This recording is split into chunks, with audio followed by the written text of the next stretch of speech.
Trigonometry. Yes. Right angle at B అన్నాడు. So, right angle at B అనేది ఇక్కడ B వస్తది. ఇక్కడ ఏమన్నాడు ఏబీసీ అన్నాడు. సో, ఇది ఏ అవుద్ది, ఇది బి అవుద్ది, ఇది సి అవుద్ది. ఇక్కడ ఏం కనుక్కోమన్నాడు sine A and cos A కనుక్కోమన్నాడు. సో, ఏ దగ్గర థీటా వస్తది. సో, దాని స్ట్రైట్‌గా ఉన్నదే ఆపోజిట్, దీని పక్కన ఉన్నదే ఎడ్జసెంట్. ఇది హైపోటెన్యూస్. సో, ఇంకేం కనుక్కో ఇప్పుడు ఏమి ఇచ్చాడు ఆడు వాల్యూస్ ఇచ్చాడు. ఏంటి ఏబీ ఇచ్చాడు ఎంత 24, బీసీ ఇచ్చాడు 7.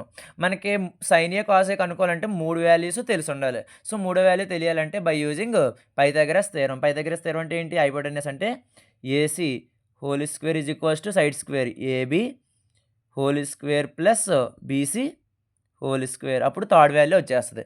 ఎస్, మనకి ఏసీ కావాలి కాబట్టి AC whole square is equals to AB అంటే ఎంత 24. So, 24 whole square plus BC అంటే 7 whole square.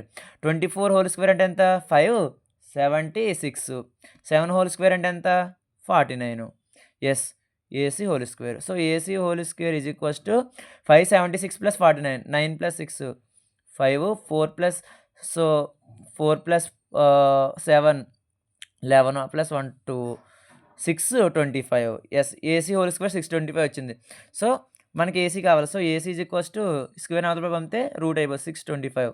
So, AC is equals to root 625 అని రాసుకోవచ్చు 25గా రాసుకోవచ్చు. ఎస్, ఏసీ అనేది ఎంత అయిందండి 25.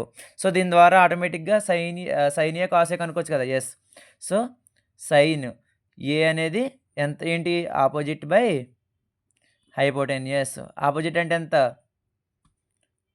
7, హైపోటెన్యూస్ అంటే 25. Next cos A.